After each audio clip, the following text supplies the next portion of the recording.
The next morning, Daniel woke up early, his mind buzzing with ideas. He couldn't stop thinking about the stir-fry they had made the night before. It wasn't perfect, far from it, but it proved that their plan could work. If he could refine the recipes, make them tastier and more appealing, maybe others would see the value in what he was doing. The thought excited him, but it also weighed heavily on his shoulders. This wasn't just about feeding himself and Laura anymore. It was about finding a way to help everyone who was struggling. Laura was already in the kitchen when he shuffled in, yawning and rubbing sleep from his eyes. She had set out the remaining dandelion greens and crickets on the counter, along with a few notes she'd jotted down during their experiments the previous night. Her face lit up when she saw him. "Morning," she said, handing him a cup of weak tea. "I've been thinking." "Oh yeah?" Daniel asked, taking a sip. The tea was lukewarm and tasted faintly of mint, likely because they'd used dried leaves scavenged from one of Rachel's plants. Still, it was better than nothing. "Yeah," Laura continued. "If we're going to do this, if we're really going to try to turn bugs and weeds into meals, then we need to get serious about it. Like, organized serious." Daniel nodded, slowly, setting the cup down. "You're right. I've been winging it so far, but if we want this to work long term, we need a plan." They spent the next hour brainstorming, scribbling ideas onto scraps of paper. Laura suggested dividing tasks. She would focus on gathering ingredients, while Daniel handled the cooking. They also agreed to document everything: what worked, what didn't, and why. That way they could improve over time and share their findings with others if needed. With a plan in place, they headed back out to the fields. This time, they brought along empty jars and containers, determined to bring back as much as possible. The walk felt easier now that they knew what to expect.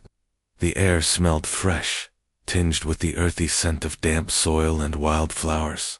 Birds chirped overhead, and the occasional rustle in the bushes hinted at small animals moving through the underbrush. When they arrived at the spot where they'd met Rachel, Daniel paused for a moment, looking around. He half expected her to appear again, ready with another lesson or piece of advice. But the field was quiet, save for the gentle sway of the grass in the breeze. Shaking off the thought, he knelt down to inspect a patch of clover. "Let's start here," he said, pulling out a pair of gloves from his bag. "Clover's easy to dry, and it'll keep longer than the greens." Laura nodded and began picking handfuls of the plant, carefully placing them into a woven basket they'd found in a junkyard. As she worked, she glanced up occasionally, scanning the area for anything else useful. Her eyes landed on a cluster of nettles growing nearby. "What about those?" she asked, pointing. Daniel followed her gaze and frowned. "Nettles are great, but they sting. We'll need to handle them carefully." He rummaged through his bag and pulled out a pair of scissors and a thick cloth. Wrapping the cloth around his hands, he approached the nettles cautiously. Using the scissors, he snipped off the tender tops, dropping them into a separate container. Laura watched him closely, impressed by his caution. "You're getting good at this," she remarked. "Thanks," Daniel replied with a grin. "I'm learning as I go." As the sun climbed higher in the sky, they moved deeper into the wilderness, exploring areas they hadn't ventured into before. They discovered patches of purslane, a succulent-like plant with thick, juicy leaves, and even stumbled upon a fallen log teeming with wood, though Laura wrinkled her nose at the sight of the tiny creatures. Daniel was thrilled.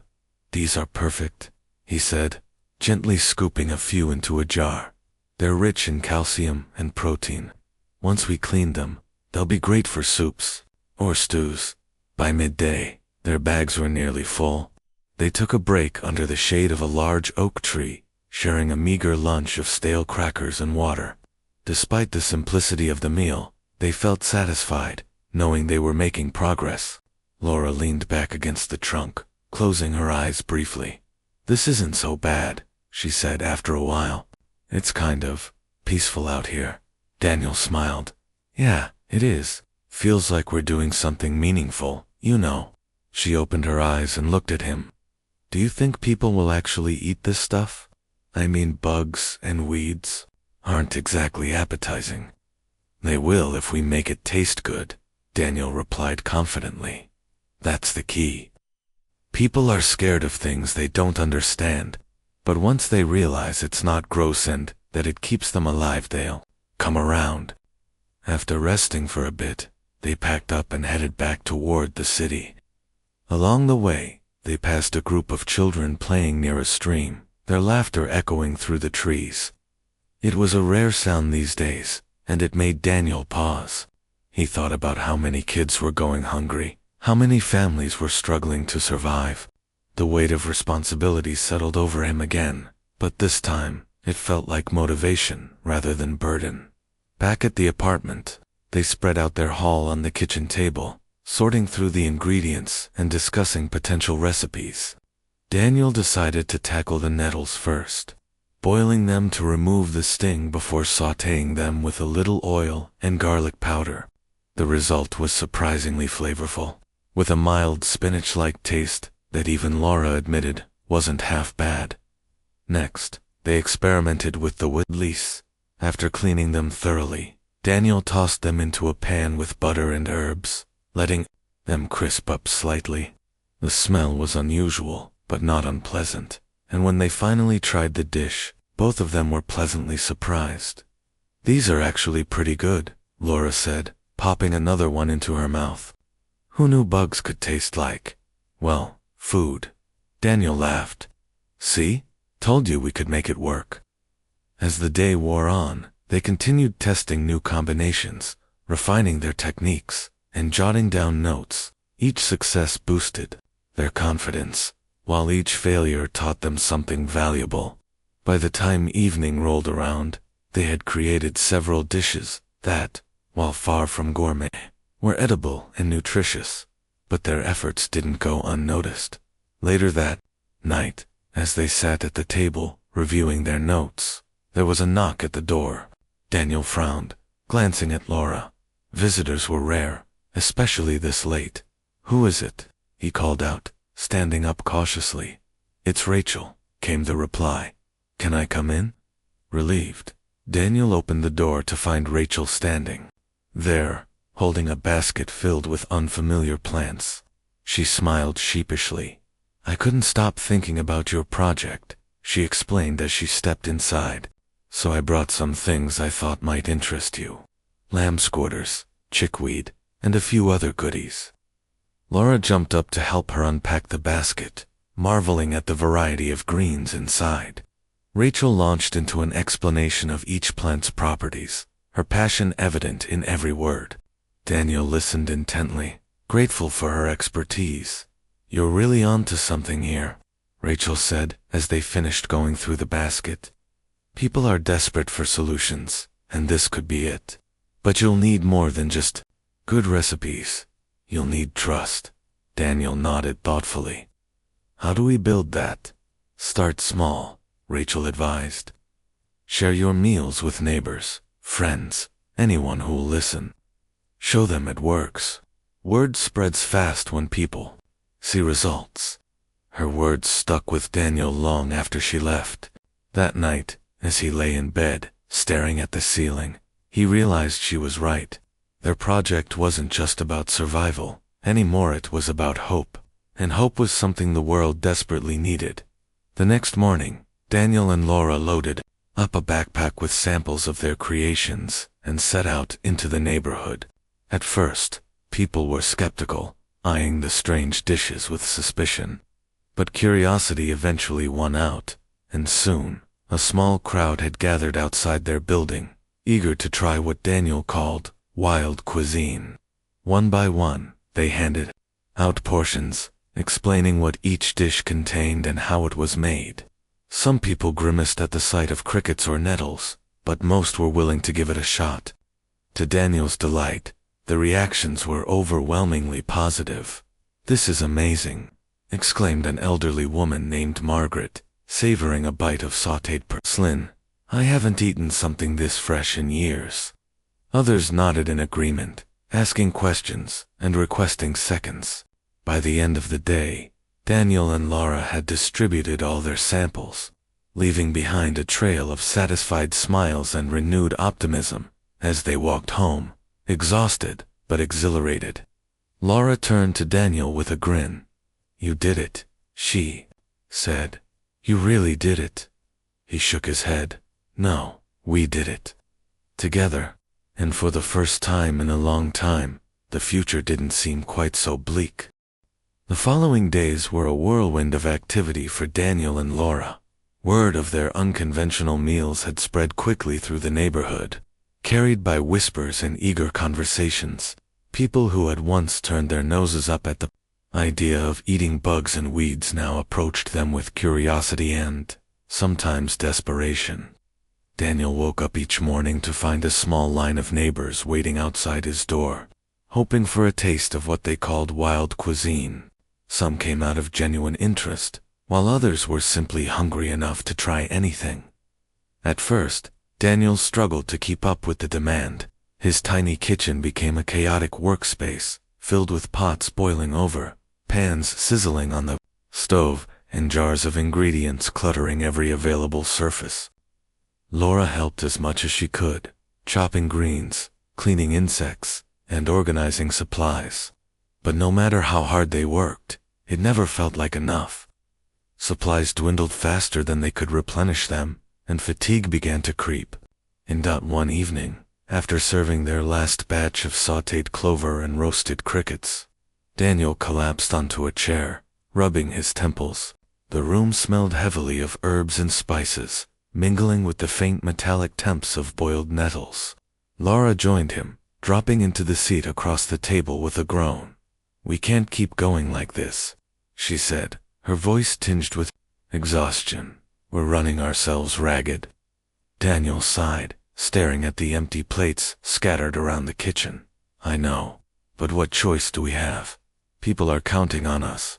Laura hesitated, then leaned forward, resting her elbows on the table. "Maybe we need help. You've seen how many people are interested. Why not ask some of them to pitch in?" The idea struck Daniel like a bolt of lightning. He'd been so focused on cooking and experimenting that he hadn't considered involving others.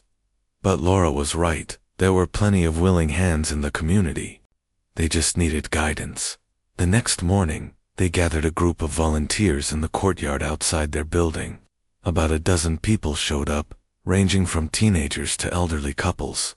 Some brought baskets or bags, while others carried notebooks, ready to learn. Daniel stood before them, feeling both nervous and hopeful. "Thanks for coming," he began, his voice steady, despite the knot in his stomach. "We're trying to make meals using wild plants and insects because, well, let's face it, there isn't much else left. But we can't do it alone. If you're willing to help, we can teach you how to gather ingredients safely and prepare food that's nutritious and actually tastes good." A young woman named Sarah raised her hand hesitantly. "Is it safe? I mean, how do we know which plants are okay to eat?"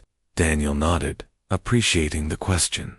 "That's why we'll start by showing you exactly what to look for. We'll also go over basic safety rules. Nobody gets hurt, and nobody eats anything unless we say it's fine." With that, they divided the group into teams. Laura led one team into the nearby fields, teaching them how to identify edible plants like dandelions, clover, and lamb's quarters. Rachel, who had returned to lend a hand, took another group deeper into the wilderness, pointing out patches of nettles and purslane. Daniel stayed behind with the rest, demonstrating how to clean and cook the ingredients they already had. By midday, everyone reconvened in the courtyard, carrying armfuls of fresh greens and jars of insects. The air buzzed with excitement as Daniel guided them through the process of preparing a meal together. He showed them how to boil nettles to remove their sting, how to roast crickets until they were crispy, and how to mix everything into a flavorful stir-fry. When the dish was ready, they all sat down to eat, sharing laughter and stories as they dug in. "This is incredible," said an older man named Frank, scooping up another bite. Never thought I'd enjoy eating something like this. Others chimed in with similar sentiments, marveling at how tasty the food was, despite its unusual origins. For Daniel, seeing their reactions was worth every late night and sore muscle. It wasn't just about feeding people anymore. It was about proving that survival didn't have to be grim. With creativity and teamwork, it could even be enjoyable. But not everyone shared their enthusiasm. As the days passed and their operation grew, so did the resistance. Harold Jenkins, a gruff man in his 50s who lived 2 blocks away, had been vocal about his disapproval from the start. He believed that relying on bugs and weeds was a step backward for humanity, a sign of weakness rather than resilience. To him, it was humiliating to resort to such measures when replicators had once promised endless abundance. One afternoon, as Daniel and Laura prepared another batch of meals, a commotion erupted outside. Voices rose in anger, and the sound of footsteps echoed through the hallway. Moments later, Harold stormed into the apartment, followed by a small group of supporters. His face was red, veins visible in his neck as he pointed an accusing finger at Daniel. "You're poisoning people's minds," he shouted, turning them into scavengers. "This isn't progress, it's regression." Daniel stepped back, startled by the sudden intrusion. Laura moved to stand beside him, her expression defiant. "We're not forcing anyone to eat this," she shot back. "People choose to, because it keeps them alive." "What's your solution, Harold?" "Starve," Harold sneered. "My solution is to bring back order. Real food, not this nonsense." Before Daniel could respond, one of the volunteers, a quiet teenager named Marcus, spoke up. "It's working though. My family hasn't gone hungry since we started eating these meals. Are you saying we should stop?" Harold glared at him but didn't answer directly. Instead, he turned to the crowd gathering in the doorway, appealing to their fears. "You're letting yourselves be tricked. These dishes might fill your stomachs today, but tomorrow, what happens when the fields run dry or the bugs disappear? Then what?" The room fell silent, uncertainty rippling through the group. Daniel clenched his fists, frustration bubbling inside him. He wanted to argue, to defend their efforts, but he knew Harold's words carried weight. Fear was a powerful tool, and Harold was using it masterfully. Finally, Rachel stepped forward, her calm demeanor cutting through the tension. "Running out of resources is a valid concern," she admitted. "But that's why we're teaching sustainable practices. We harvest carefully, rotate locations, and only take what we need. This isn't about quick fixes, it's about long-term solutions." Harold snorted. "Long-term solutions? Please. You're just making excuses for failure." Rachel met his gaze evenly. "And you're clinging to the past because you're afraid of change. The world has moved on, Harold. It's time we did too." For a moment, no one spoke. Then, slowly, the crowd began to disperse, muttering among themselves. Harold lingered for a bit longer, glaring at Daniel before storming out, slamming the door behind him. When he was gone, Daniel let out a shaky breath, sinking onto a stool. "He's right about one thing," he muttered. "What happens if we run out?" Laura placed a reassuring hand on his shoulder. "Then we figure it out, just like we always do." Over the next few days, the incident weighed heavily on Daniel's mind. He couldn't shake the feeling that Harold's accusations, though harsh, held a kernel of truth. Their current system relied heavily on wild resources, and those resources wouldn't last forever. If they wanted to scale up their efforts, they needed a better plan. It was during one of their harvesting trips that inspiration struck. While exploring a new area, Laura stumbled upon an abandoned greenhouse tucked away behind an old school. The structure was dilapidated, its glass panels cracked and covered in ivy, but inside, rows of soil beds lay untouched. Though neglected, the space still held potential. "What if we used this to grow our own supplies?"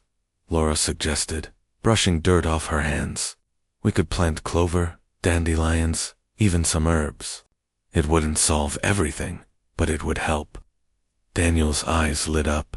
That's brilliant. Controlled growth means we won't deplete the wild areas. Plus, we can experiment with other plants, maybe even fruits or vegetables if we can find seeds. They spent the rest of the day clearing out debris and sketching plans for the greenhouse. By the time they returned home, they were brimming with ideas. Over dinner, they shared their discovery with the group, who eagerly agreed to help restore the space. For the first time in weeks, Daniel felt a renewed sense of purpose. They weren't just surviving, they were building something sustainable, something that could endure. As the sun set, casting warm golden light through the windows, Daniel looked around at the faces of his friends and neighbors. Despite the challenges ahead, they were united by a shared goal, to create a future where no one went hungry. And for the first time in a long time, he allowed himself to believe that it was possible.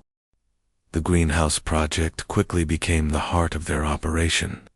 Every morning, a steady stream of volunteers arrived, armed with tools, buckets, and determination. The old structure, once forgotten and overgrown, began to transform under their care. Broken glass panels were replaced with scavenged materials, plastic sheets, scrap metal, and even pieces of plywood. Weeds were pulled from the soil beds, revealing rich earth that had lain dormant for years. Slowly but surely, the space came alive again. Daniel took charge of organizing the planting process, dividing the soil beds into sections based on the types of plants they wanted to grow. Clover and dandelions were prioritized, since they were easy to cultivate and packed with nutrients. Laura suggested adding mint and basil to the mix, arguing that fresh herbs would add flavor to their dishes. Rachel chimed in with advice on companion planting, showing them how certain plants could help each other thrive.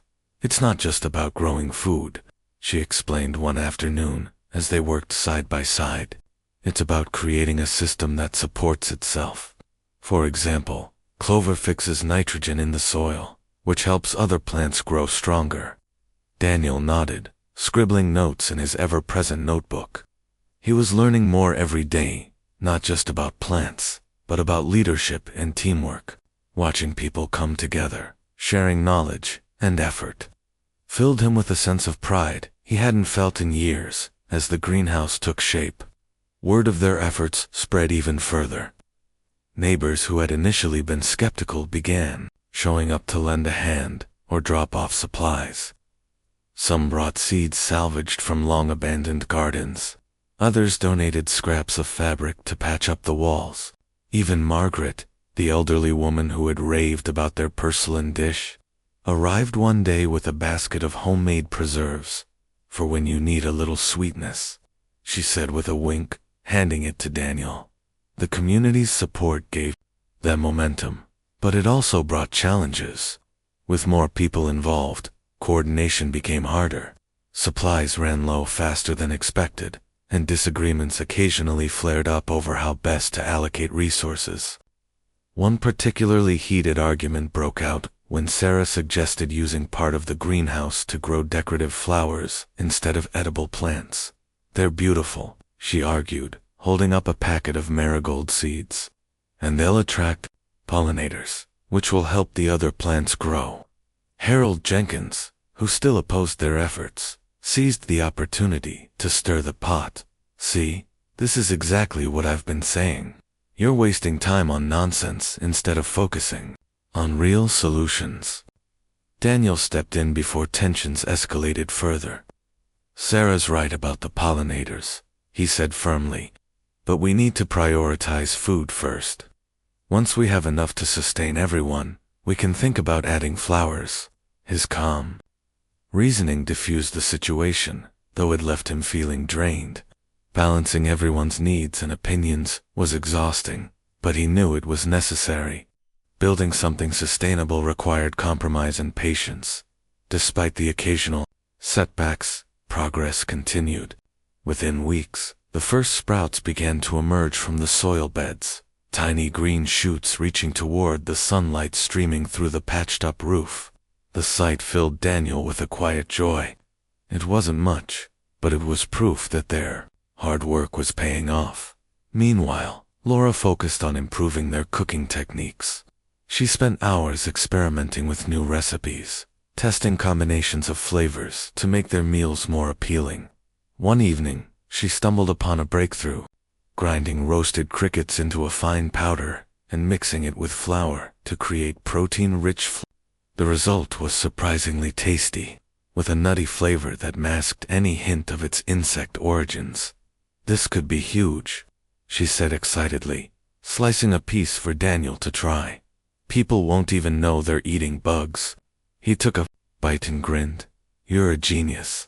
With the greenhouse producing a steady supply of greens and their culinary skills improving, they decided to host a larger event to showcase their progress. They invited everyone in the neighborhood, setting up long tables in the courtyard and decorating them with wildflowers harvested from the fields. The menu included all their latest creations: stir-fried nettles with garlic, clover salad tossed with vinegar and honey, cricket flatbreads topped with sautéed mushrooms, and even a dessert made from mint leaves, steeped in hot water and sweetened with Margaret's preserves. When the day arrived, the turnout exceeded their expectations. Dozens of people gathered in the courtyard, chatting and laughing as they waited for the meal to begin. Children ran around playing tag, while adults exchanged stories about how the project had impacted their lives. The atmosphere was electric, with hope and camaraderie. As Daniel stood at the head of the table, ready to address the crowd, he felt a lump rise in his throat. This moment meant more to him than he could put into words. Taking a deep breath, he raised his hands to quiet the chatter. "Thank you all for coming," he started, his voice steady despite the emotions swirling inside him. "This isn't just about food, it's about survival, resilience, and working together. None of this would have been possible without each and every one of you." Applause erupted, echoing through the courtyard. Laura joined him, holding up a tray of cricket flatbreads. "Let's eat," she called out, earning cheers from the crowd. For the next hour, the courtyard buzzed with activity as people served themselves and dug into the dishes.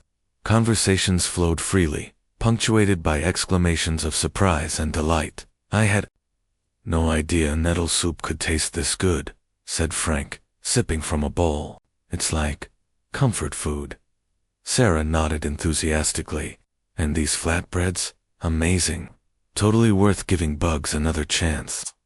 Even Harold Jenkins showed up, though he lingered at the edge of the crowd, arms crossed in expression unreadable. When Daniel approached him, offering a plate of food, Harold hesitated before reluctantly accepting it. "You've got guts, kid," he muttered, taking a cautious bite of the flatbread. To his credit, he didn't spit it out. Instead, he chewed thoughtfully, his scowl softening ever so slightly. "Thanks," Daniel replied, choosing to see the comment as a small victory. By the end of the evening, plates were empty, and smiles were wide. People lingered, reluctant to leave the warmth of the gathering. As the sun dipped below the horizon, casting the courtyard in a soft orange glow, Daniel looked around at the faces of his neighbors. For the first time in a long time, they didn't look defeated. They looked hopeful. Laura found him standing alone near the kitchen door, staring out at the scene. She nudged him gently with her elbow.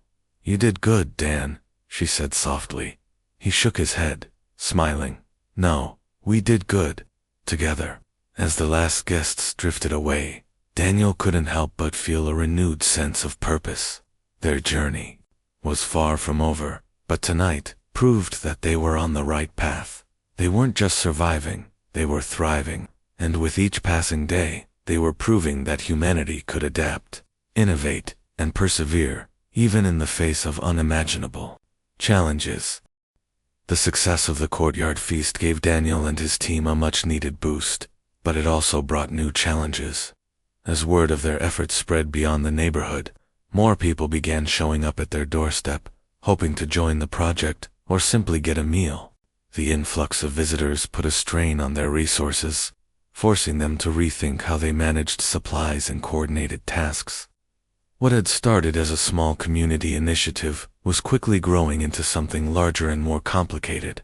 One morning, as Daniel sorted through a pile of freshly harvested greens in the greenhouse, Rachel approached him with a concerned expression.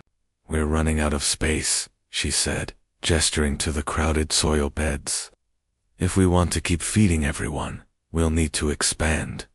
Daniel frowned, glancing around the greenhouse. She was right, the current setup was barely keeping up with demand. They needed more room to grow plants, store ingredients, and prepare meals. But expanding meant finding new locations, gathering materials, and organizing even more volunteers.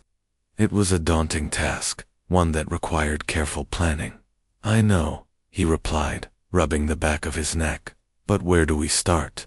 Rachel thought for a moment. "There's an old warehouse on the outskirts of the city. I passed by it the other day. It's abandoned, but the structure is still solid. With some work, it could be perfect for what we need." Daniel's eyes lit up. "That's brilliant. Let's check it out." Later that afternoon, Daniel, Laura, and Rachel set off toward the warehouse. The building was tucked away behind a cluster of overgrown trees, its brick walls covered in ivy. Inside, sunlight streamed through broken windows, illuminating rows of empty shelves and dusty equipment.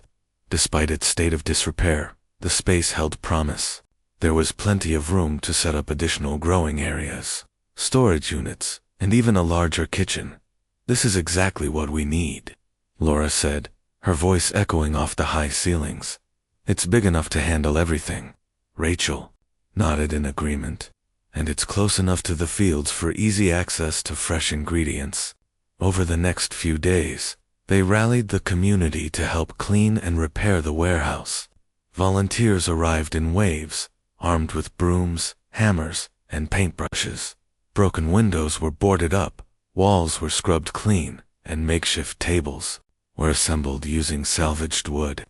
Slowly but surely, the space transformed into a functional hub for their operation. With the warehouse secured, Daniel turned his attention to improving efficiency. He divided the group into specialized teams, one focused on harvesting, another on planting and maintaining the greenhouse, and a third on cooking and distributing meals. Each team had a leader who reported directly to him, ensuring that communication remained clear and tasks stayed organized.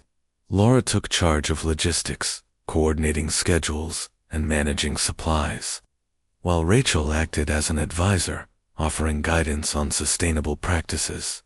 Despite these improvements, not everyone was happy about the expansion. Harold Jenkins continued to voice his opposition, claiming that their efforts were distracting people from finding real solutions.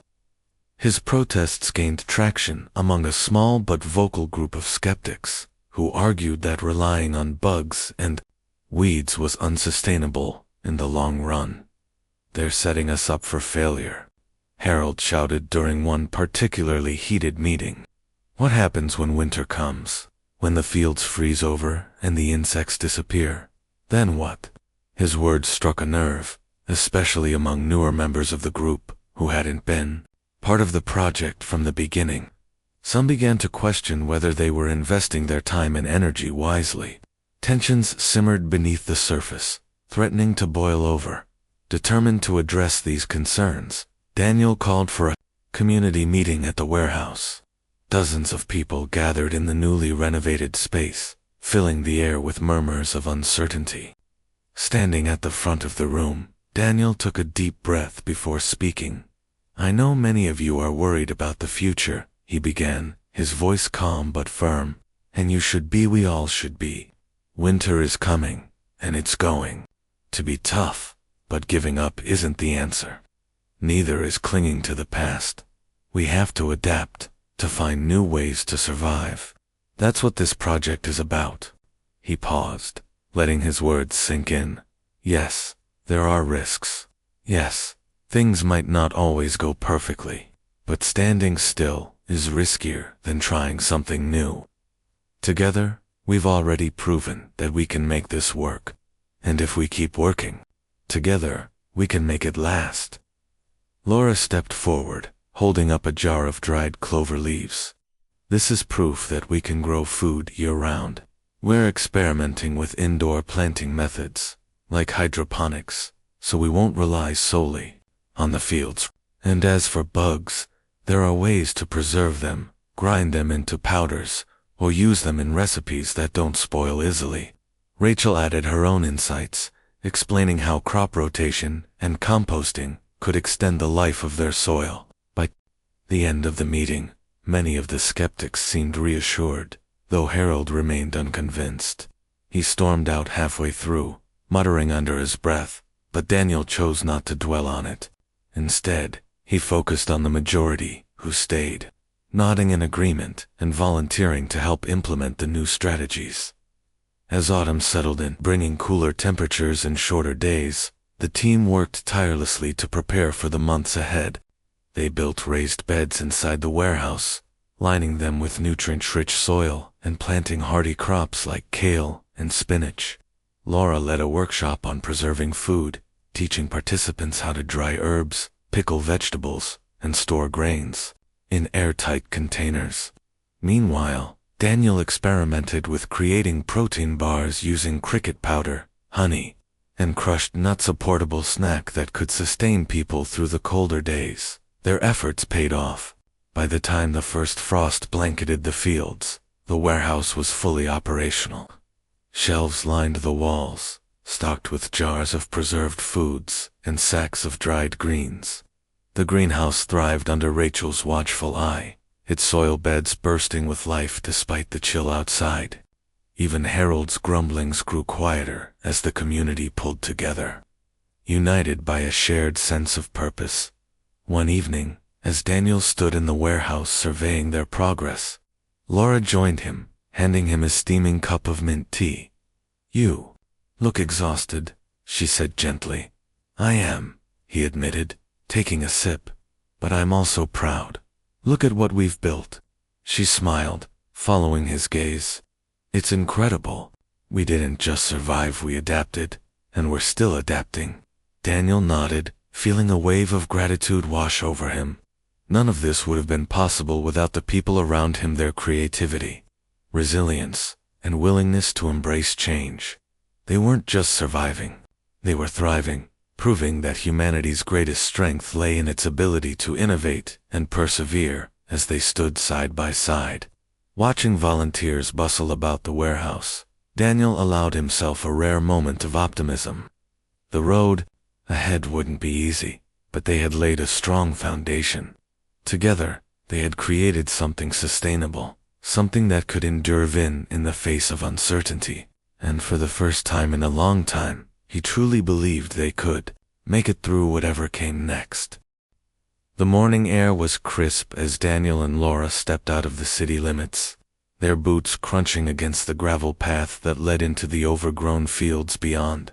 The landscape here was a sharp contrast to the crumbling buildings and trash-strewn streets they had left behind. Wild grasses swayed gently in the breeze, and clusters of weeds dotted the ground like patches of green chaos.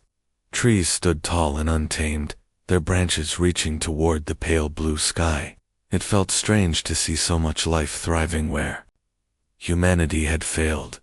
Daniel adjusted the strap of his bag, feeling both excited and uneasy. This place was unfamiliar territory for him. No neatly organized grocery aisles or carefully labeled ingredients.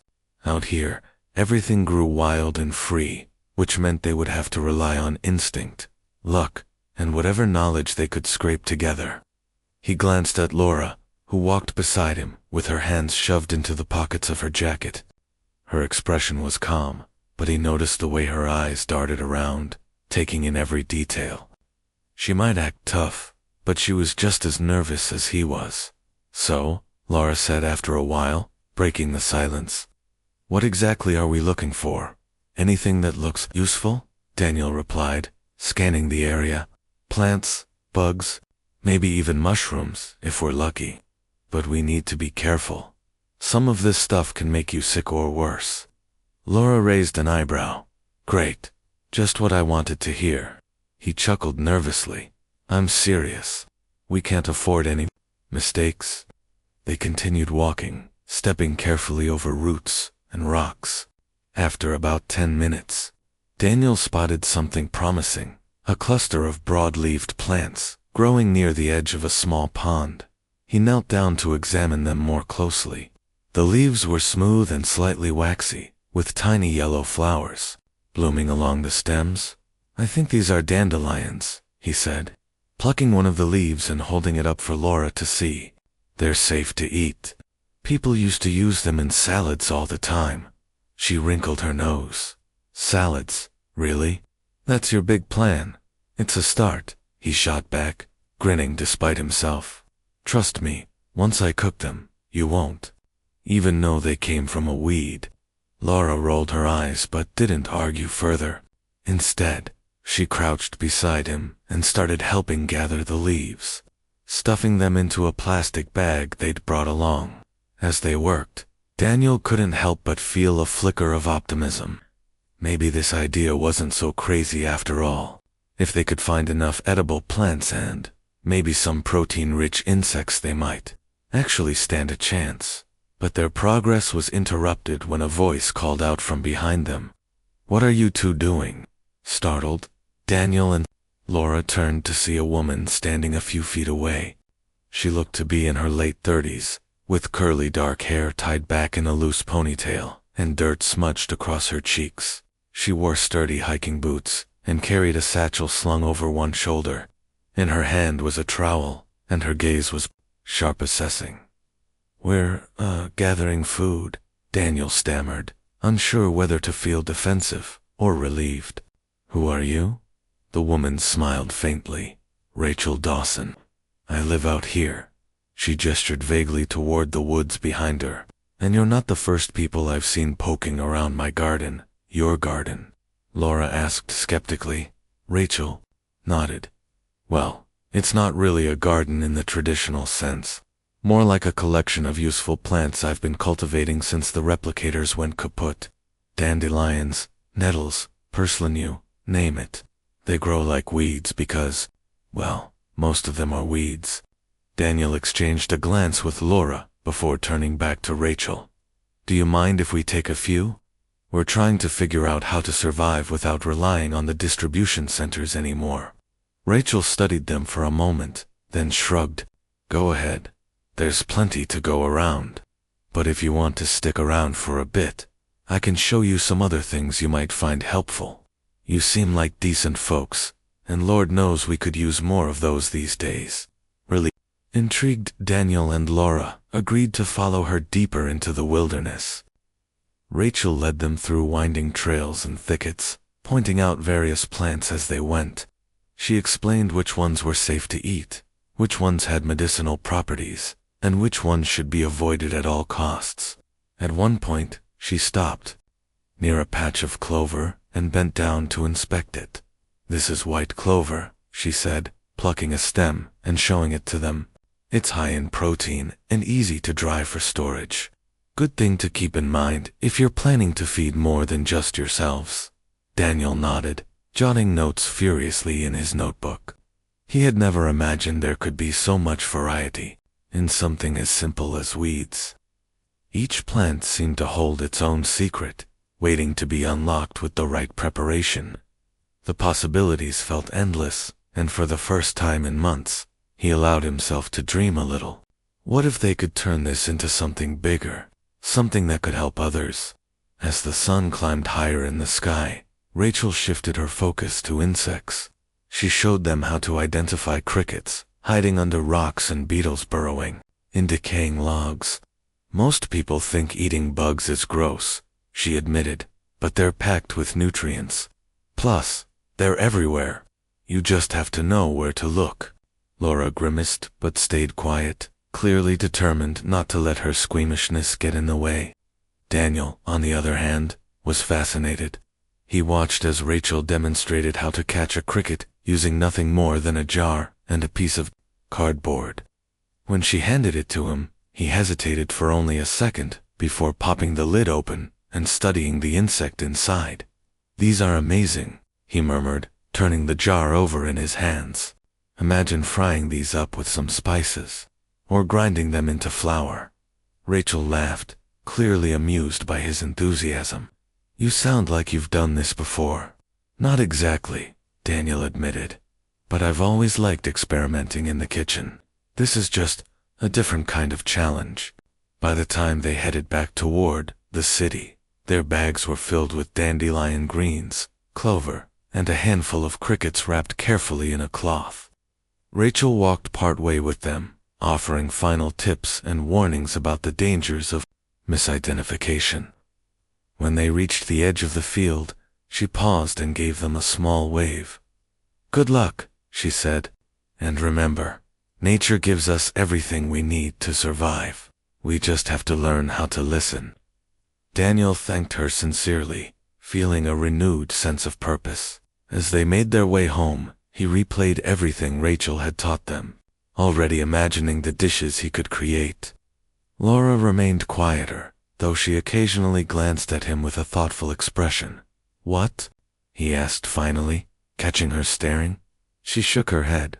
Nothing. I was just thinking. You really believe in this, don't you? Yeah, he replied without hesitation. I do, because what's the alternative? Sitting around waiting for someone else to fix things. No thanks. If we can figure out how to make this work, maybe we can show other people too. Laura smiled softly, though there was a hint of sadness in her eyes. You're crazy, you know that. Maybe, Daniel said, returning her smile. But sometimes, crazy ideas are the ones that change the world. The rest of the journey passed in companionable silence, each of them lost in their own thoughts. By the time they reached Daniel's apartment, the sun was beginning to set, casting long shadows across the empty streets. They unloaded their haul onto the kitchen table, spreading out the plants and unwrapping the crickets with a mix of excitement and trepidation. Well, Laura said, leaning back against the counter. Now comes the hard part. Daniel grinned, cracking his knuckles. Bring it on. I've got this. For the next several hours, the kitchen became a laboratory of sorts. Daniel chopped, boiled, and sautéed, testing combinations of flavors and textures. Laura helped by tasting each attempt, offering honest feedback, no matter how unappetizing the results. Some dishes were outright failures, too bitter, too chewy, or simply unpleasant, but others showed promise. By the end of the night, they had managed to create a passable stir-fry using dandelion greens and crickets seasoned with salt and pepper. As they sat at the table eating their makeshift meal, Daniel felt a sense of accomplishment wash over him. It wasn't perfect, far from it, but it was something. And in a world where so many people had given up hope, something felt like everything. Daniel Carter stood in the middle of his small kitchen, staring at the empty shelves where canned goods and packaged meals used to sit. The room was quiet, except for the faint hum of an old refrigerator that hadn't held anything fresh in weeks. Outside, the streets were just as barren, empty shops, broken windows, and people moving with a kind of defeated shuffle. It had been 2 years since the government banned replicators. Those magical machines that could create anything from a loaf of bread to a perfectly cooked steak with just a voice command. At first, everyone thought it would only last a few months, a temporary measure to fix the environmental damage caused by decades of overuse. But now, it felt like the world had forgotten how to feed itself. Daniel sighed and ran a hand through his messy brown hair. He wasn't sure what he was looking for anymore when he opened the cupboards. Maybe some forgotten can of soup, or a bag of rice tucked away in a corner. But there was nothing, not even crumbs. His stomach growled softly, reminding him that he hadn't eaten much yesterday either. He glanced at the clock on the wall. It was almost noon, and his sister Laura would be here soon. She visited every few days, bringing whatever scraps she could find from the nearly depleted food distribution centers. Laura was tough, always had been. Growing up, she'd been the one who patched up Daniel's scraped knees after bike accidents and defended him against bullies at school. Now, She was doing the same thing, only this time it wasn't skinned elbows or playground taunts she was fighting off. It was hunger. Hunger that gnawed not just at their bellies, but at their spirits too. Still, Daniel hated seeing her come by with her thin frame and tired eyes. She worked so hard, scavenging and bartering, while he stayed cooped up in this tiny apartment trying and failing to figure out what to do next. The sound of footsteps echoed in the hallway outside, followed by a sharp knock on the door. Daniel straightened up quickly, smoothing down his shirt before opening it. There she was, Laura Mitchell, clutching a tattered backpack that looked heavier than usual. Her blonde hair was tied back into a messy bun, and dark circles shadowed her blue eyes. She gave him a weak smile as she stepped inside. "Hey, Dan," she said, dropping the backpack onto the dining table with a thud. "Got something today?" Daniel raised an eyebrow. "What is it?"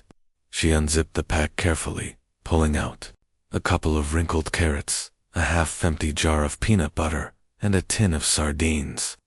"Not much," she admitted, spreading the items across the table. "But it's better than nothing." He nodded silently, picking up one of the carrots and turning it over in his hands. It was slightly soft, past its prime, but still edible. He wondered how long it had been sitting around before Laura managed to get her hands on it. Food like this didn't just appear anymore. It had to be fought for, begged for, or stolen. The thought made his chest tighten. "You look tired," he said finally, setting the carrot back down. "Are you eating enough?" Laura shrugged. "I'm fine. Don't worry about me." She hesitated for a moment, then added, "But we need to talk." Something in her tone caught his attention. He leaned against the counter, crossing his arms. "What's wrong?" She took a deep breath, glancing at the floor before meeting his gaze. They looted the center again. "What?" Daniel's voice rose in alarm. "When?" "Last night. A bunch of people broke in and took everything. The guards tried to stop them, but she trailed off, shaking her head. There's nothing left, Dan. Nothing. I barely got these things because I showed up early this morning." Daniel felt a cold weight settle in his stomach. The food distribution centers were supposed to be lifelines, places where people could go when they had nowhere else to turn. Without them, what were people supposed to do? Starve. "We'll figure something out," he said firmly, though he wasn't sure he believed his own words. "We always do." Laura gave him a skeptical look. "How?" "You've seen what's happening out there. People are desperate. They're trading anything. They have clothes, tools, jewelry for a single meal. And even then, it's not enough." Daniel didn't respond right away. Instead, he walked over to the window and peered outside. The view hadn't changed much in the past few months. Cracked sidewalks, piles of garbage no one bothered to collect, and the occasional person wandering aimlessly. But today, something felt different.